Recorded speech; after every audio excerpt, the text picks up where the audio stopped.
computer science students. Welcome to our subject graphics and visual computing. So this subject covers the following topics. First is the fundamentals of computer graphics. Second, graphics primitives. Third, transformations and projections. Fourth, clippings. Fifth, three-dimensional object representation. Sixth, basic rendering. And the last one is visualization. Okay, so let's proceed on the fundamental of discussing the fundamental of computer graphics. What is graphics? Graphics came from the Greek word graphikos, belonging to drawing, are visual images or designs on some surface such as a wall, canvas, screen, paper, or stone to inform, illustrate, or entertain.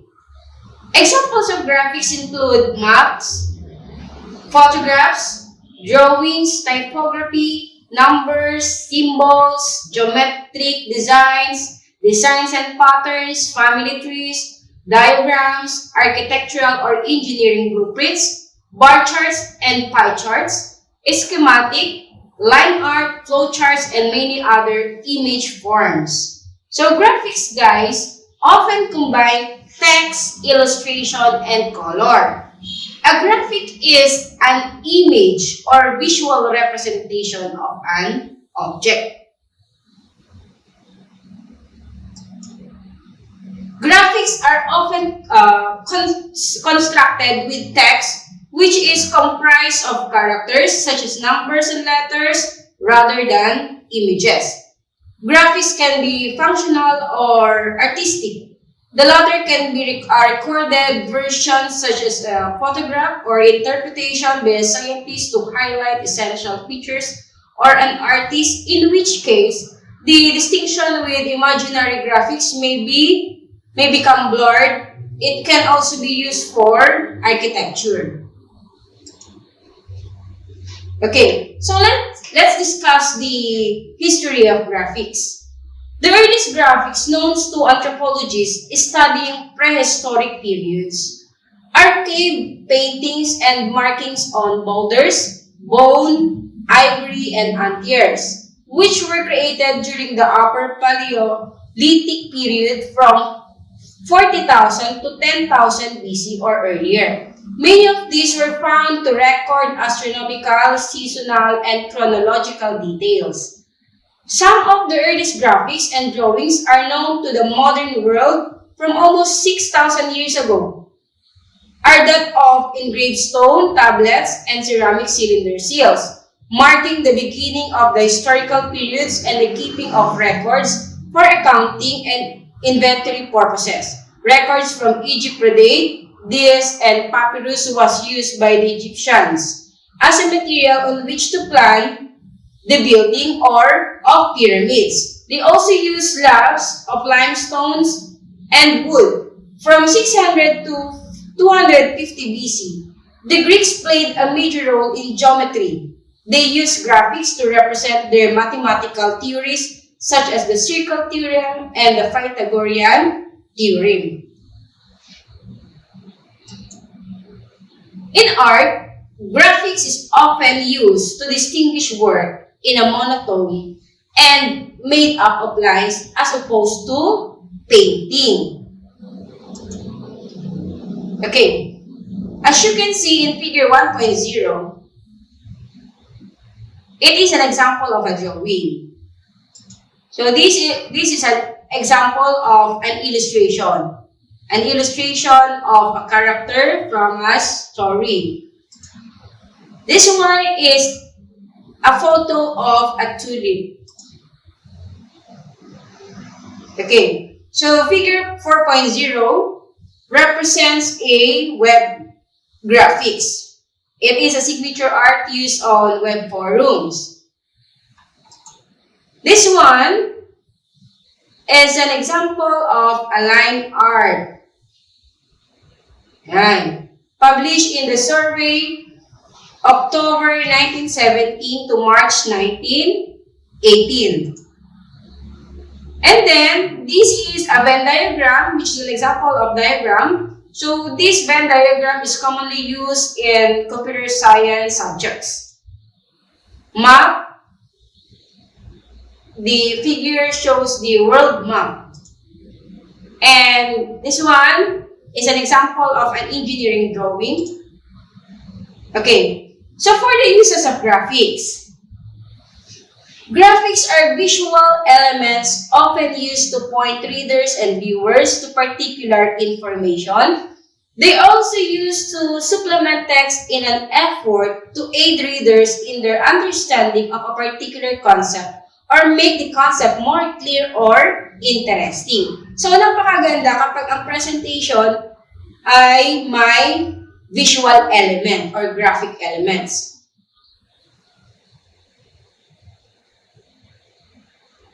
Popular magazines such as Time, Wired, and Newsweek usually contain graphic material in abundance to attract readers, unlike the majority of scholarly journals. In computing, they are used to create a graphical interface for the user, and graphics are one of the 5 key elements of multimedia technology.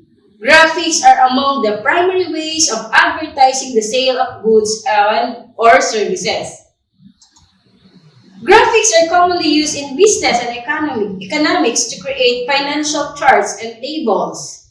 The term business graphics came into use in the late 1970s when personal computers became capable of drawing graphs and charts instead of using a tabular format. Business graphics can be used to highlight changes over a period of time. Advertising is one of the most profitable uses of graphics. Artists often do advertising work or take advertising potential into account when creating art.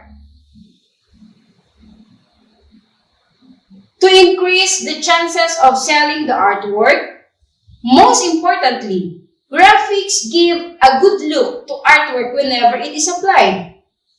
Graphics contribute to the general outlook of a designed artwork. This, in turn, lure interested members of the public to look at the work of art or purchasing it. Any graphical work, especially advertisement or any work of art that is poorly designed will not persuade an audience. Therefore, for an advertisement to persuade and convince readers or viewers, it must be well designed with needed graphical tools so as to bring profit to the designer or advertiser. The use of graphics for overly political purposes, cartoons, graffiti, poster art, flag design, etc., is a centuries-old practice which thrives today in every part of the world. The Northern Irish murals are one such example. So, a more recent example is Shepard Fairey's 2008 U.S. presidential election Barack Obama Hope poster. It was first published on the web but soon found its way onto streets throughout the United States. Graphics are heavily used in textbooks, especially those concerning subjects such as geography, science, and mathematics, in order to illustrate theories and concepts such as the human anatomy. Yan. Diagrams are also used to label photographs and pictures. Educational animation is an important emerging field of graphics. Animated graphics have obvious advantages over the static graphics when explaining subject matter that changes over time. The Oxford Illustrated Dictionary uses graphics and technical illustrations to make reading materials more interesting and easier to understand. In an encyclopedia, graphics are used to illustrate concepts and show examples of the particular topic being discussed. In order for a graphic to function effective as an educational aid, The learner must be able to interpret it successfully. This interpretative capacity is one aspect of graphicacy. Computer graphics are often used in the majority of new feature films, especially those with a large budget. Films that heavily use computer graphics include the Lord of the Rings film trilogy, the Harry Potter films, Spider-Man, and War of the Worlds. So those are some of the popular movies that use computer graphics.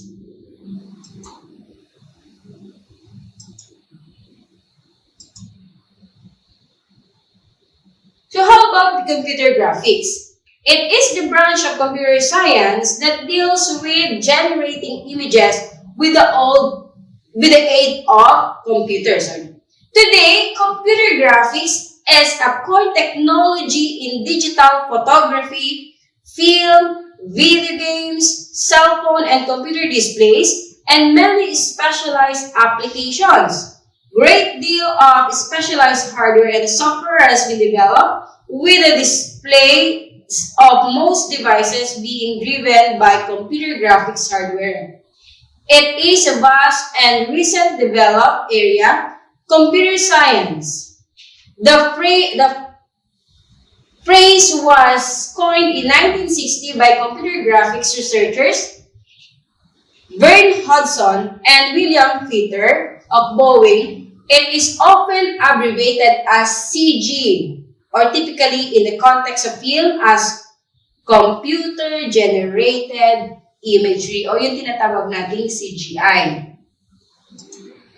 Some topics in computer graphics include user interface design, sprite graphics, rendering, ray tracing, geometry processing, computer animation, vector graphics, 3D modeling, shaders, GPU design, implicit surface visualization, image processing, computational photography, scientific visualization, computational geometry, and computer vision, among others.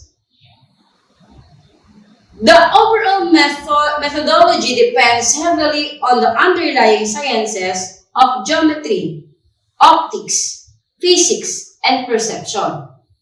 Computer graphics is responsible for displaying art and image data effectively and meaningfully to the consumer. It is also used for processing image data received from the physical world, such as photo and video content. Computer graphics development has had a significant impact on many types of media and has revolutionized animation, movies, advertising, video games, and graphic design in general. Computer graphics are images that are generated or displayed on a computer screen. So, that is a very simple definition of a computer graphics. Computer graphics is an art of drawing pictures on computer screen with the help of programming. It involves computations, creations, and manipulation of data. In other words, we can say that computer graphics, guys, is a rendering tool for the generation and manipulation of images. Computer graphics can either 2 or 3-dimensional. Early computers only supported 2D monochrome graphics, meaning they were black and white or black and green depending on the monitor. Eventually, computers began to support color images. While the first machines only supported 16 to 256 colors, most computers can now display graphics in millions of colors. 2D graphics come in two flavors, that is the raster and the vector. Raster graphics are the most common and are used for digital photos, web graphics, icons, and other types of images. They are composed of simple grid of pixels, which can each be a different color. Vector graphics, on the other hand naman, are made up of paths, which may be lines, shapes, letters, or other scalable objects. They are often used for creating logos, signs, and other types of drawings. Unlike raster graphics, vector graphics can be scaled to a larger size without losing quality. So, those are the difference between the vector and the raster graphics.